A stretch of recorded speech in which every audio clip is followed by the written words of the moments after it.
So hello and welcome back to the Journey Beyond Yourself Summit. I am very excited that we have Craig Harper with us. Hello, Craig. Hi, Sally. Thanks for having me. Thanks for being here. So Craig is quite a unique man, and we're going to have a very interesting conversation about many things, I think, today, Craig. I know you speak all the time. You're a corporate speaker, motivational speaker. You're an author of, is it 5 books now? Yeah, a few. A few? I think 9. 7 have been published, but yeah. Wow. Okay. Wow. Exercise scientist, podcast host. We can see that behind you there. High performance coach. I know you started off as an exercise physiologist and you have a PhD in external awareness. Is that right? Almost right. I'm in the middle of a PhD on neuropsychology PhD, and my focus, my topic, my area of research is a thing called external self-awareness. Yeah, which is, it's kind of, colloquially, we would call it the you experience, which is Sally understanding what Sally is like for the rest of the world, and, kind of how and why that matters. Yeah. Which is fascinating. So you're only halfway through, but how and why does it matter? Or what's your hypothesis? Or yeah, that's good. So, I mean, my background is working, as you said, with lots of individuals, corporates and the general public, and working in gyms and working out of gyms and working at sporting clubs and, in boardrooms and, on building sites everywhere. And so one of the things that I have found is that quite often when I get called to talk to a team or a group or an organization about anything in the space of communication and energy and culture and, any of that sociological stuff where the environment, maybe, it's not a great environment to work in. There are a few interpersonal issues, or, some people, there's not great energy between this group and that group, or the culture's it's not a nice one to be in, or, all that kind of fluffy, soft stuff sometimes, not fluffy, but very real, but hard to quantify. And then I go in and the first thing that I do often is talk to the boss, him or her, and I'll talk to the boss for 3 minutes and I go, I found the problem. It's this first office here on the left. And, so quite often we have bosses or leaders or managers or coaches who are, I guess, in a business sense, intelligent, or intellectually quite intelligent, or strategically quite intelligent, but they're not great communicators. They're not great connectors. They're not great leaders in an interpersonal sense. And they don't understand what it's like to be around them. And, when you think about, if we want to dive deep really quick, you think about the human experience, it's subjective. So let's just pick a number. Let's say you have 1,000 people listen to this, 1,000 or watch this, 1,000 people watching, listening to the same thing, same stimulus, same words, same people, same energy, same everything, but not one of those 1,000 people will be having an identical experience. And so it's understanding the subjective nature of being human. And it's understanding that me as a leader, I might think that I'm giving somebody direction or feedback or support, but their experience of my good intention is criticism and attitude and, bad energy. And that's because we are always processing the world around us through our own filter. And so external self-awareness is opening the door on this concept that the only person who sees you like you is you. And it's not something that you need to panic about from, what do people think of me, from a place of insecurity or ego, but rather, how do people perceive me as a teacher, coach, boss, friend, mentor, brother, sister, partner, so that I can engage better, so that I can understand their version of right now, so that I can connect with them, so that we can resolve conflict or create together or work together or have fun together or love working side by side. And, that level of awareness that the only person in the room thinking like me or having this experience is me, kind of opens a really good door to connection and cooperation and synergy. Yeah, brilliant explanation. So it sounds like a leg of emotional intelligence. Would that be right? Yeah, it's strongly linked to, look, my hypothesis is, which is going to be no shock to you or probably any of the viewers, is that, there's what I already know this, there's a strong link to emotional intelligence and social intelligence and situational awareness. And so I've developed a scale which is being validated, which will basically give us a tool to be able to measure people's external self-awareness relatively accurately. Mm-hmm. And then to be able to kind of wheel this out into the corporate space a little bit and beyond, not so that we become, like I said, obsessed with that, but rather just aware that, I come from a sporting background. So a really common experience is where, let's say, a basketball coach, she's got 5 players on the court, 5 players on the bench. It's halftime. She's got 10 players in front of her. She gives them the same message with the same intention at the same time, but none of them have the same experience. Mm-hmm. 2 of them are confused, or one's confused, one's angry, one's thinking about the toilet because she's drunk too much water, another one's enlightened, another one's inspired. And so it's understanding in real time the uniqueness of everybody in that moment. And of course, we're never going to create universal connection, but to be able to do our best to engage with as many people as possible. Yeah. And I think it's really important work, because we know, don't we, that as our own self-awareness increases, so too does our ability to be aware of other people's feelings and internal goings on, and of course then you've got empathy and compassion and understanding and just building a nicer and more easier world, as well as working together and playing together and good relationship buildings and health, because we're not worrying about what people think. So I think it's really important work too. So that's quite great news about your scale. I love that. So of course then the next step is, 1, having an awareness of our own self and what's going on in ourself and how we're perceived by others, and then understanding others too, so that we can understand how they've interpreted what we've just said. But then we've got the tools of how to improve that. So have you uncovered any of that? How would we go about then, when we know, oh my gosh, I'm only a 2 on your scale, I thought I was a 9.5. How do I go then about improving it? Yeah, that's a great thing. So I'm still working on that, but yeah, I can't say a whole lot yet, but it will. The intervention will have to do with improving, working on emotional intelligence, social intelligence, situational awareness. But all of this is about having, before we can change things, we need to be able to acknowledge things and be aware of things. And the starting point is, it's like most people that I speak to about this, especially bosses and leaders, they're like, oh, that's actually really interesting. And some of them are a bit defensive, but a lot of people are like, that actually makes sense. So, and it's not that you're doing anything wrong or you're a bad person. It's just that you are not speaking their language, and obviously we think English is the language. I tell people English is the tool, but thinking is the language. So if you understand how they think, then you can create connection. Now, if I understand somebody else's version of right now, somebody else's version of this conversation, somebody else's version of this problem or issue, then I have a much better chance of connecting with them. It doesn't mean I need to agree with them, but rather just understand them, because when there's understanding, there's a possibility for connection. But when there's no understanding or no recognition of somebody else's perspective, then it's almost inevitable that there are going to be problems.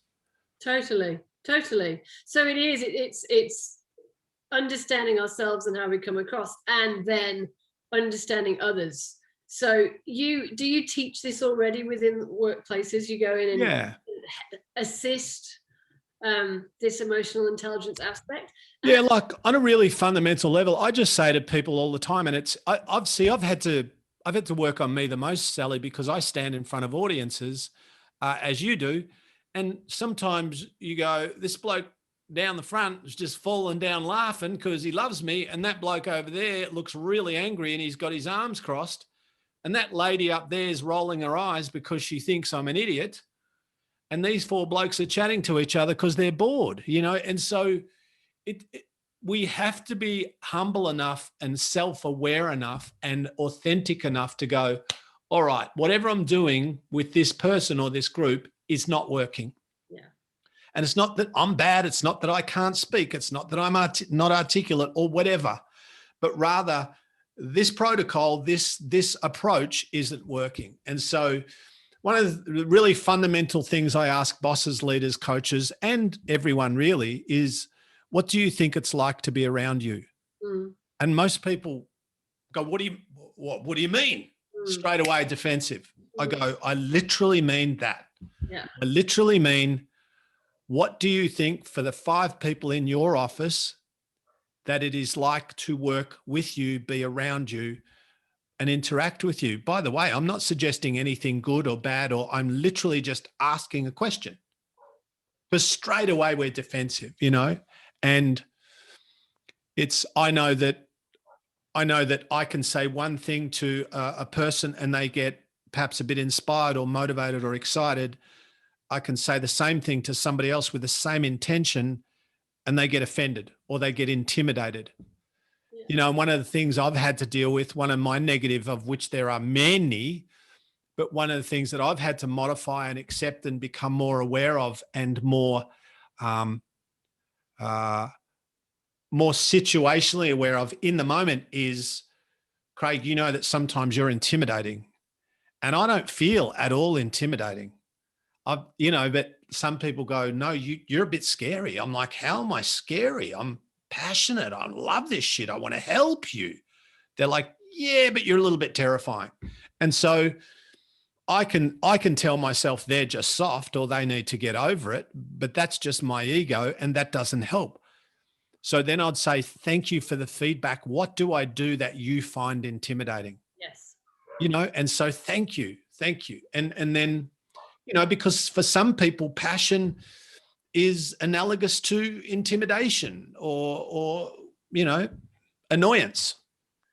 Yeah.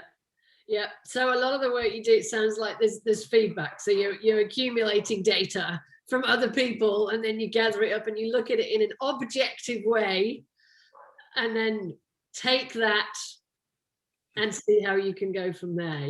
Take it, because it's an opportunity to grow, isn't it? And I think in the work of any work where we go inside and we start to look at who we are, whether that's how we feel or how we think or how we behave, is confrontational. And it's quite natural for us humans who do have egos around to be resistant to even the invitation to take a look at ourselves, or to resist then the opportunity to change, right? So definitely fascinating. And it's often about how you approach it, isn't it? And how that people are defensive or not. So I think I'm thinking for people watching and listening, I suppose the important point is metacognition, thinking about our thinking or self-awareness, watching what's going on in ourselves is the starting point to any change, isn't it? And sometimes it's really hard. And I think that you have to have a great deal of courage to even begin to go there. So if it feels ever threatening or confrontational to start to look at who you are and therefore how you can change, I think it's okay. And to accept, if you feel threatened or if you notice resistance. And I do think it takes great courage to look at who we are objectionally and how we come across objectively, and to start the change process. What do you think?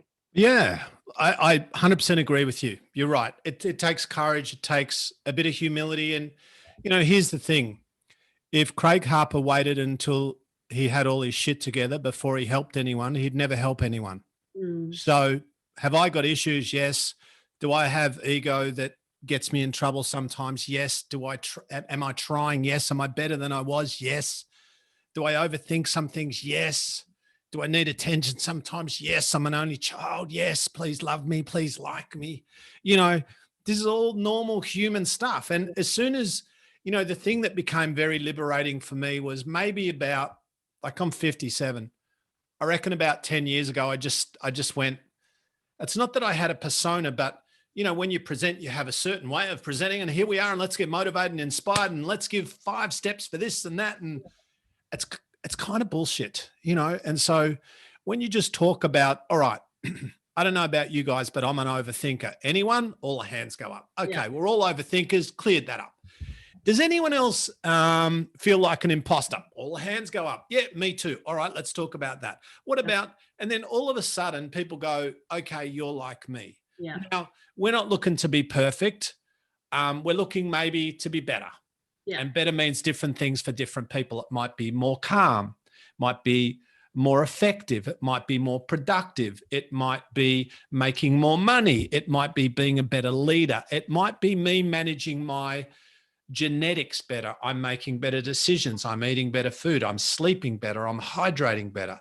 You know, it's what we're talking about is not specific goals. We're talking about broad principles. Yes. And the biggest mistake, or one of the biggest mistakes that happens in health, in wellness, in fitness, is that there's this ridiculous idea that there's a best way. Oh, there's a best way to get in shape. There's a best way to eat. There's a best way to build a business.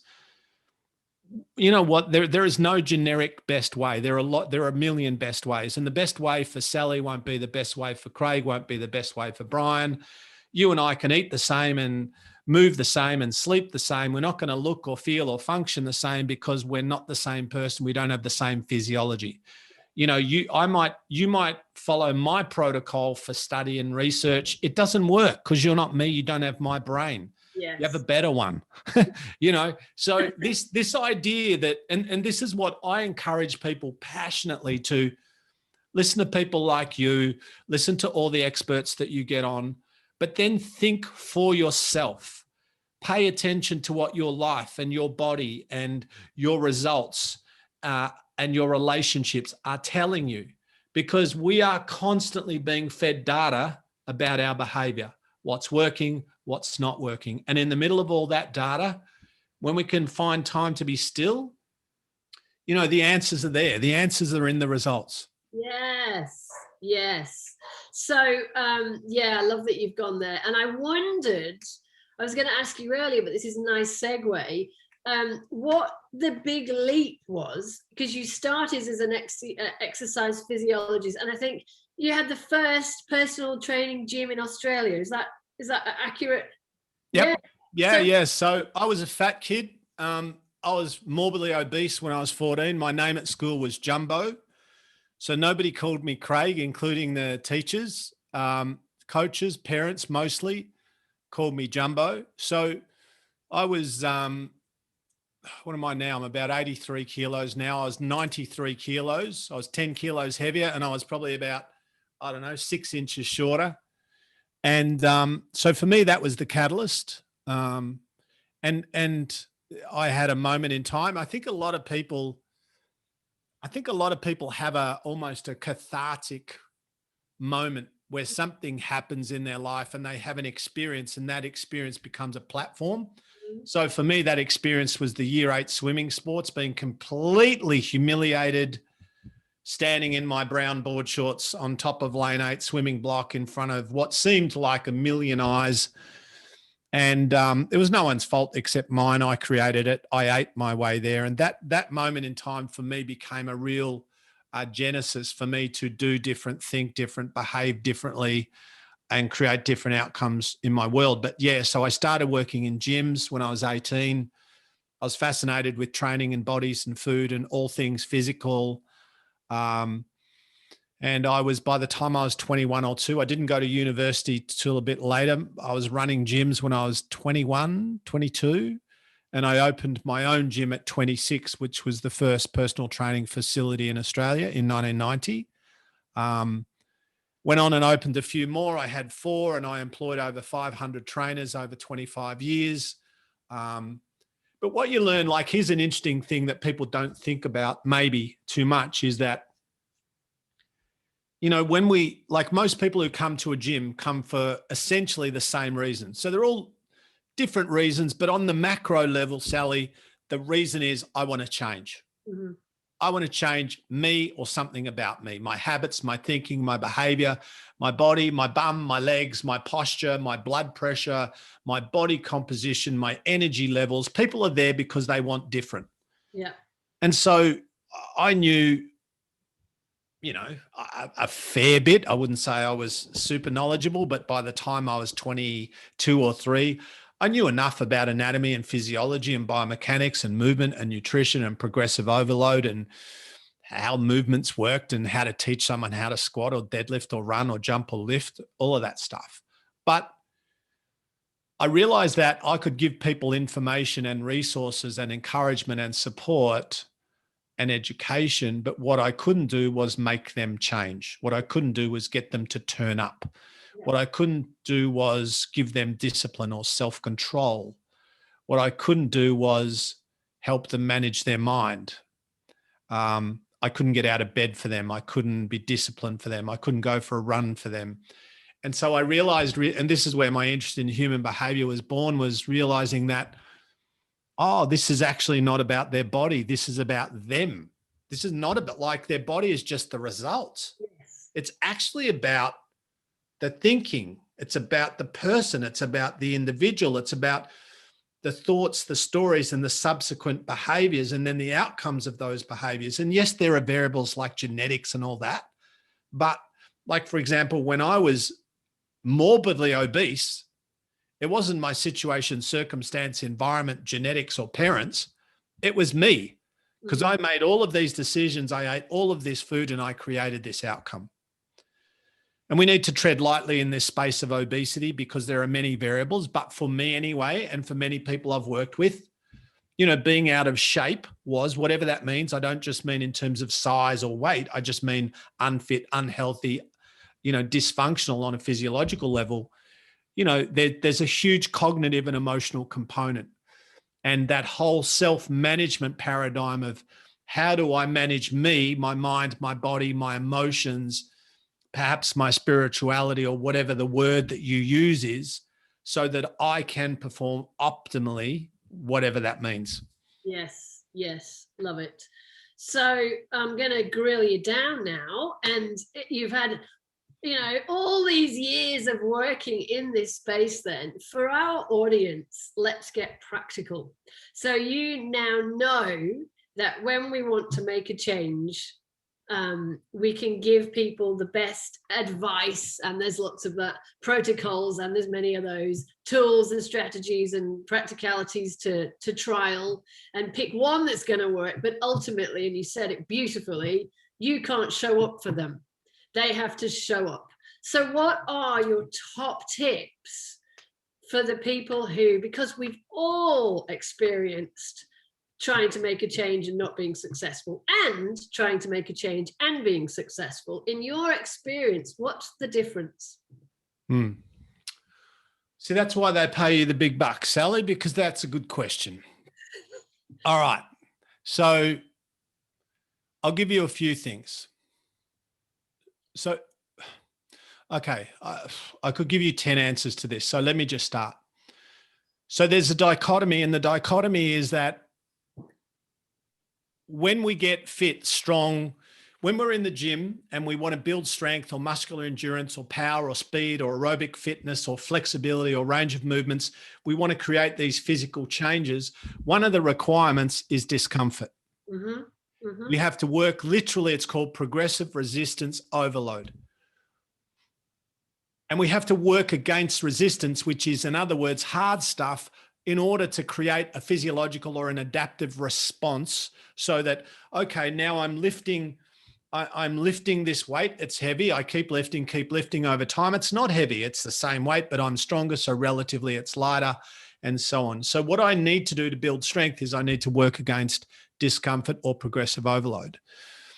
But the problem is that while we want the strength, we want the growth, we want the resilience, we want the adaptation, we want the improvement, we love all of that theoretically, but we don't love the messy, painful, uncomfortable, uncertain, slow process. Yes. Right? So we love instant gratification, which is why am I allowed to swear or not swear? Probably should have cleared that. You already have, so it's fine. Go again. So we love all that bullshit, that instant gratification, 2-minute abs, magic pills, silver bullets, whatever, the quick fix. We love that stuff and it sells. But what we're doing is, well, one, obviously we're buying a lie. And two, what we're not doing is we're not putting ourselves in the best place to grow. And it's not about being reckless and doing silly, harmful, dangerous things. It's like somebody said to me recently, how do I overcome my fear of public speaking?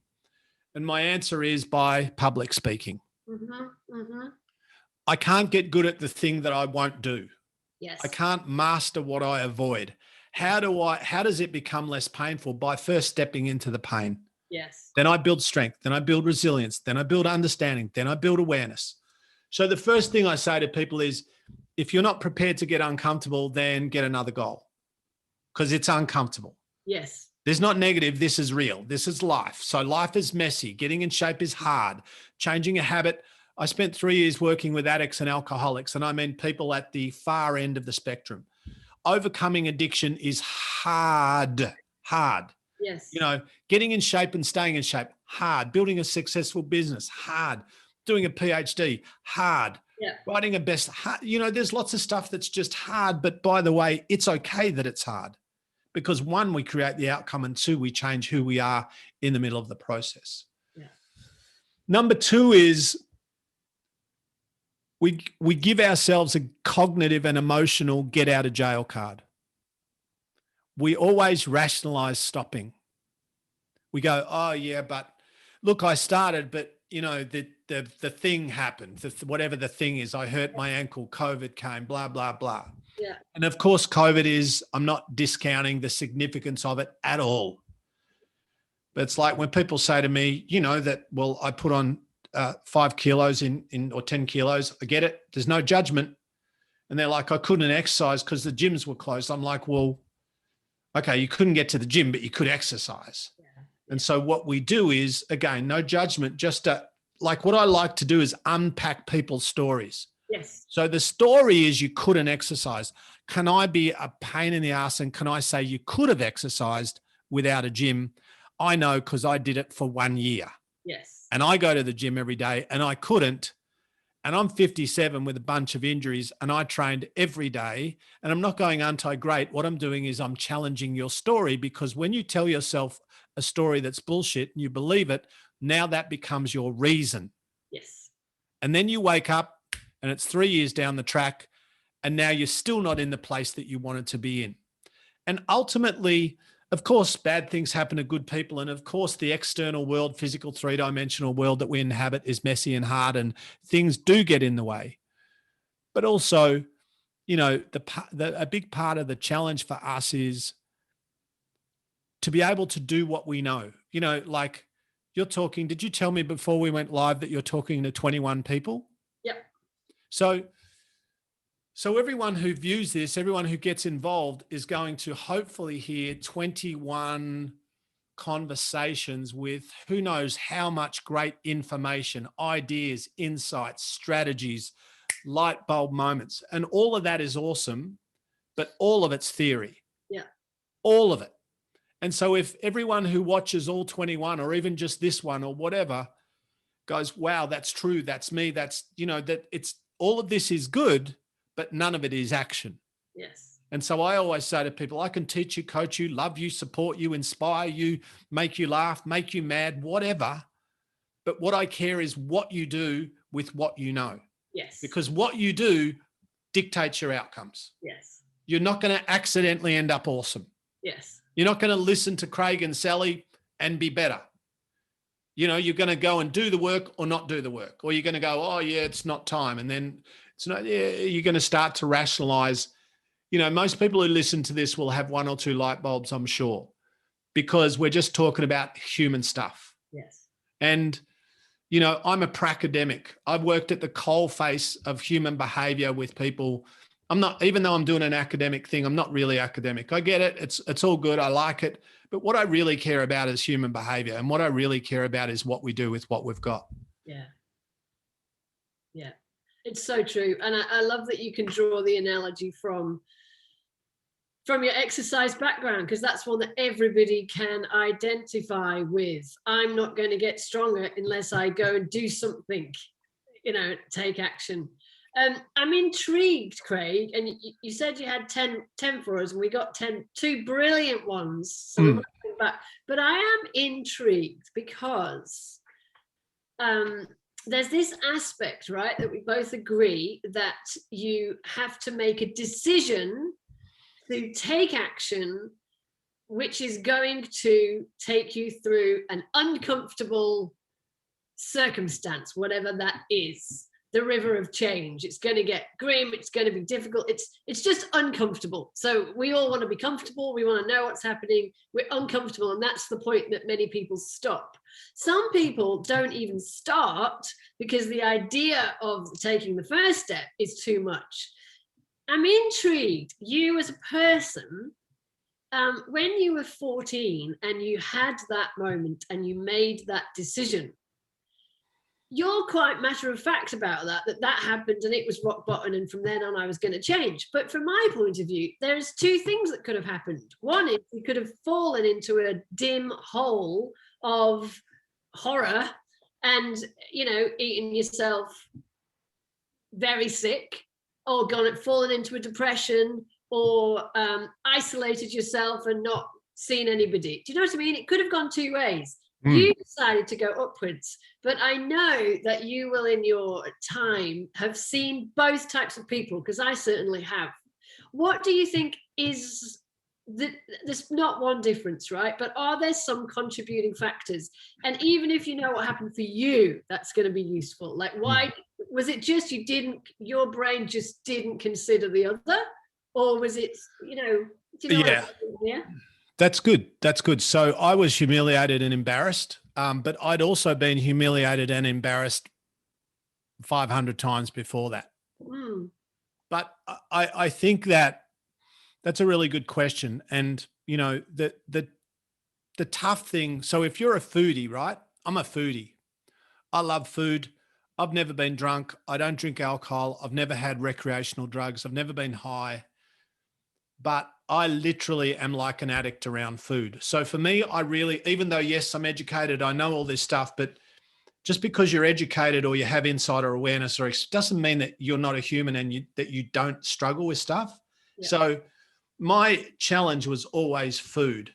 And the thing about when you're like a foodie, when you love, like I love cheesecake or I love chocolate cake or whatever, like it literally creates a similar biochemical response in your brain, dopamine, to somebody who's an alcoholic or somebody who smokes dope. So it's not so much the thing, it's not so much the beer or the joint or the hit of whatever or the bit of cake. It's about what it does to you. Yes. And what it does to you is it puts you in this awesome, amazing place for a period of time. Yes. Right. And so this is the challenge, is that because we love pleasure, understandably, I love pleasure. And because we love, when you can when you can kind of push a button and there it is, right? You go, well, I'm going to push the button, but I'll deal with this addiction or this issue tomorrow. And then it's 2023. So I pushed the button a long time before I stopped pushing the button. So, here's the thing. If I eat this piece of cake, I have instant gratification. I have taste bud nirvana right now. But if I don't eat the cake, then 1, I feel like I'm missing out. And 2, I don't have instant weight loss. And I don't work well with delayed gratification. Yes. Because I'm an addict. I'm an addict. So it's all well and good. And people think, yeah, but you're smart. Well, tell my brain that. Tell the chemicals in my body that. Tell the fat 14-year-old that still lives in me. Tell him that. So It's very much, I think that people, Malcolm Gladwell wrote a book called The Tipping Point. And for me, I feel like people need to get, Sally, to an internal tipping point where they just associate more pain with staying in it than doing what's required to get out of it. Mm. So I just got to the point where I'd been embarrassed and humiliated, but I remember standing up in front of all of those people. Like when you're fat, one thing you don't want when you're a fat 14-year-old kid is you don't want to stand in front of literally 1,000 people in hardly any clothes on top of a block where everyone is looking at the 8 people and the other 7 are half your size. And, that for me, that was the emotional tipping point. That was the catalyst. And again, that's very personal. That it will be different for different people. That's just the way that I responded. And maybe I was lucky. As you said, I could have gone the other way. I could have spiraled and gone home and locked myself away and eaten all the cheesecakes in Australia. But fortunately for me, I don't know why or how, but I just associated being the way that I was with pain. And I just went, I don't want this anymore.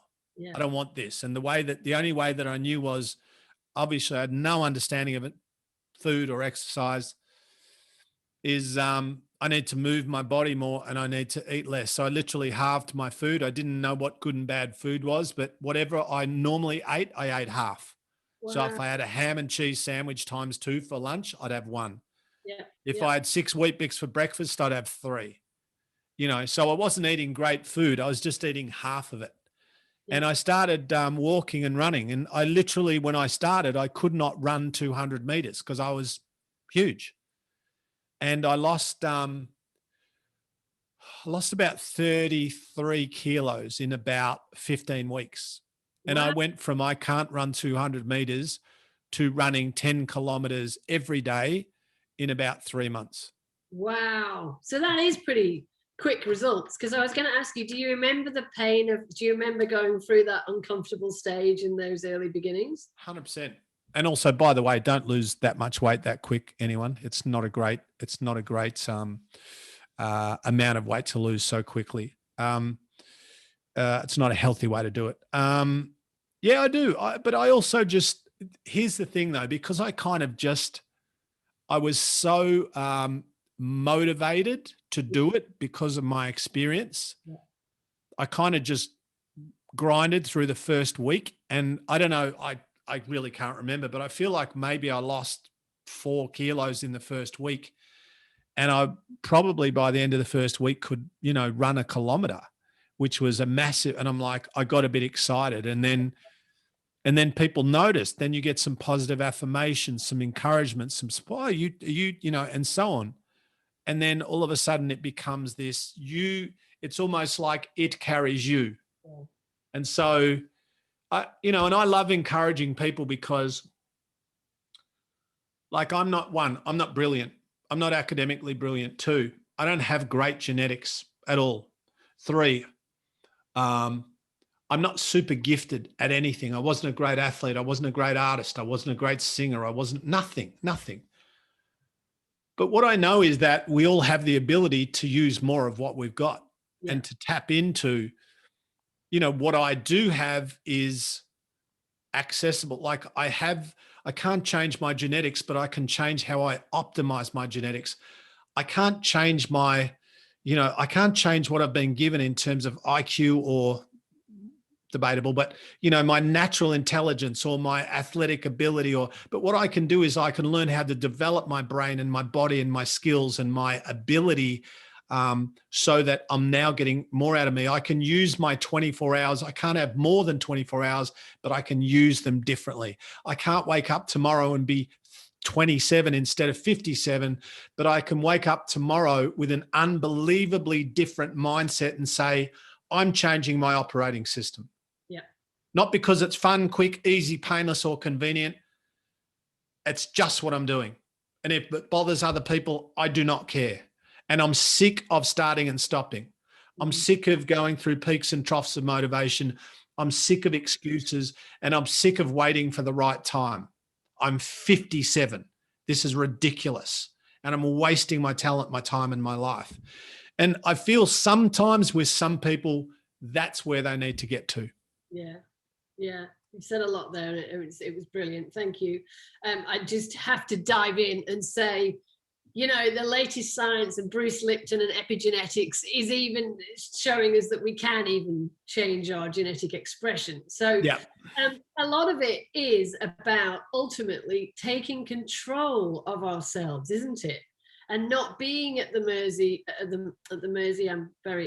that's where I'm from in England, at the mercy of external factors, and allowing our stories and our made up excuses get the better of us. But it's about us making decisions, like you so brilliantly described. I don't want this anymore and I want that, and I'm going to do what it takes to get that, or I want that and I'm going for it because I can, because I am in control of my thoughts, I am in control of my feelings and what they're going to drive me to do. I am in control of my actions and the behaviors and the outcomes and the results as a result of them. Yeah. So I think it's about really understanding that we are the ultimate creators of our reality, and stopping creating excuses to not do what we want to do, because we can all do that, and actually taking complete control and responsibility for the outcomes that we get, right? And I also, you know, Dr. Joe Dispenza often says we can change in times of crisis, but we can also change in times of inspiration. And I think you're so right that most people wait for that crisis moment, that massive embarrassment moment, you know, just what a, you know, horrendous experience that must have been, or that health diagnosis, or the wife's left, or you know, my children don't speak to me anymore, or I've just lost my job and I have no money, that a crisis to change. But knowing what we know, we are in control of our thoughts, we are in control of our feelings that can create new thoughts, and we are in control of our actions, behaviors, which leads to our outcomes. And so we have to take control, and we can do it. It's still going to be uncomfortable, but it doesn't have to be excruciatingly painful. We just have to be prepared to go through the non, you know, what we're not used to. What's the word there? Something discomfort. Thank you. The discomfort, you know, the thing that's not normal anymore. Yeah. Look, you're exactly right. Here's the thing too. We can kind of have an operating system that's suboptimal, but it's okay.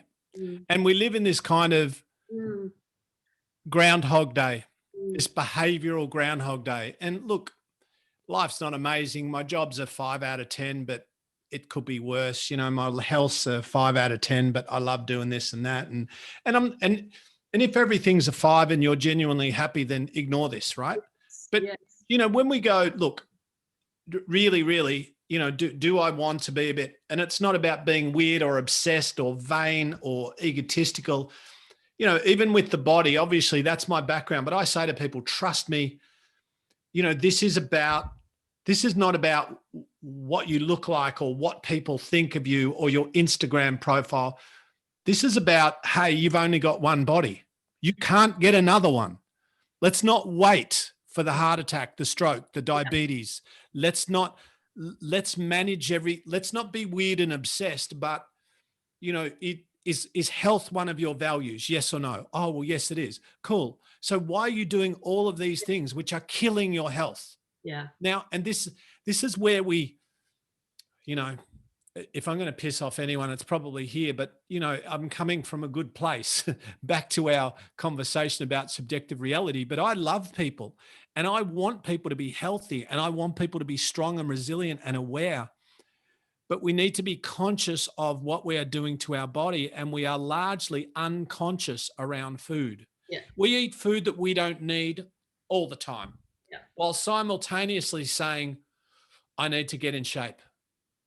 And we're always waiting for this mythical, magical, mystical right time that never comes. And now I'm 45 and now I'm 50 and now I'm 55 and now I'm 60 and I'm still doing stuff which is actually destructive. Yeah. And then we tell ourselves stories like, oh, but Craig, you've got to have a life. oh, but it's my this, it's this or that. And, what we're doing is we're still doing bad stuff to our body, but what we're doing is then telling ourselves a story about it.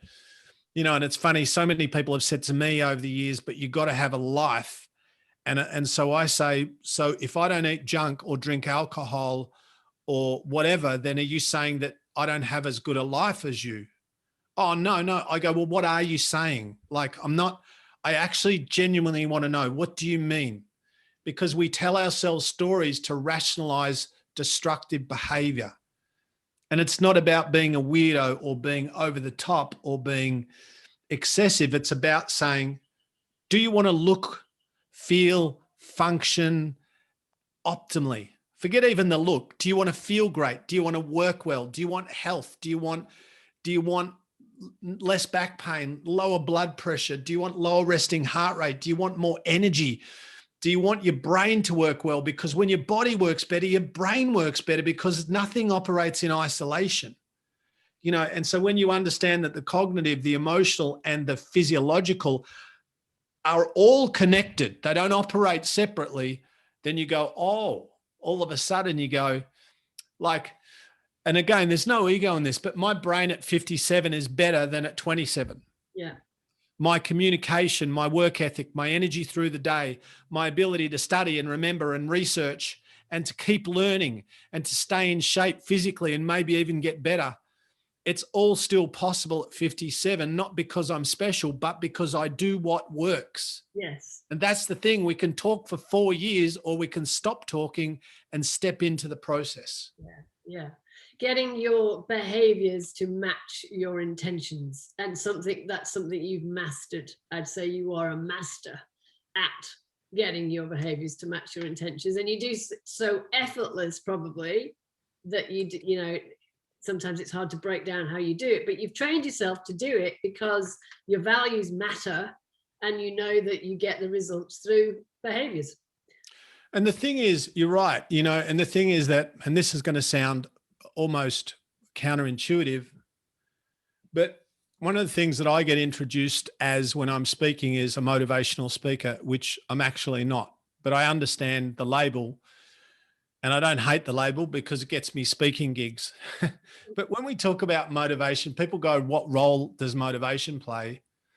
And if we're talking about motivation in the context of getting stuff done, excitement, enthusiasm, I'm motivated, I'm in the zone, I'm focused. I just had a conversation with someone, or I heard Craig and Sally talk, and now I'm motivated, I'm going for it. The problem with that kind of motivation is that it's impermanent. Yeah. It's temporary. And so when we rely on motivation to create change, we never create change, because motivation, motivation comes, we make a decision, we change a behavior, we start to get some results. 3 days later, the motivation's gone. That feeling, that state, that enthusiasm, that emotional kind of reality is shifted now. And now, therefore, the choices and the behaviors are gone. So the challenge for us is, and this is what I say to people from people who want to lose 3 kilos to people who are training for the Olympics, is what I care about is what you do when you can't be bothered. Yeah. What I care about is what you do when you don't want to do it, when it's not fun, quick, easy, comfortable, or painless. Yeah. What I care about is what you do on Saturday night when no one's looking at, you're standing at the fridge and it's 10 o'clock and you're staring into the fridge and you ate 2 hours ago or an hour and a half ago. You don't need food, but you're there fantasizing about something while already being in a body that isn't working optimally. I care what you do then. Yeah. I don't care what you tell me now.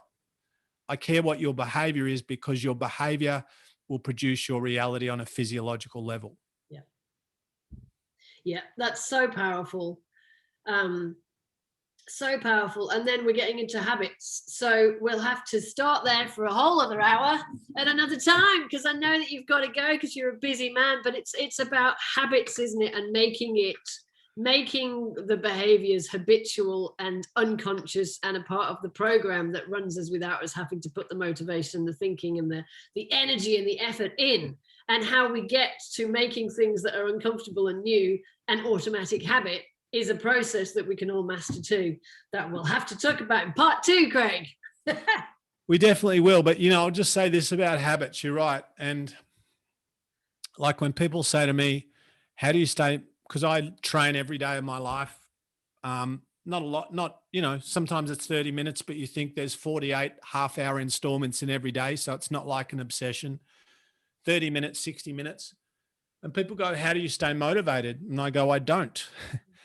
But when something's a habit, when something's hardwired into your subconscious operating system, this is your normal. Yeah. This is your default setting. This is your autopilot.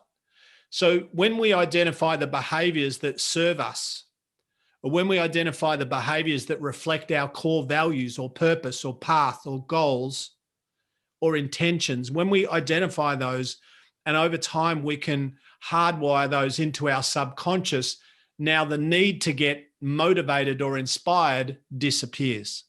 Yes. So I don't drink, requires zero discipline for me to not drink. Zero, no effort, no energy. I don't smoke. I don't do drugs. I don't eat food that doesn't serve me. Yeah. I still eat a lot or enough. I love my food. I get joy from food, but I only eat the food that works for my body and for my brain. But because that has become just a part of who I am and how I am, the need for discipline and willpower and self-control goes out the window, which is awesome, because now when you make these non-negotiables, when you make these just who you are and how you are, now you've just stepped into a new cognitive, emotional, behavioral, and physical reality. Yeah. And self, I would say you've stepped into a new version of yourself, and you're going to get new outcomes 100% that come with that. Yeah.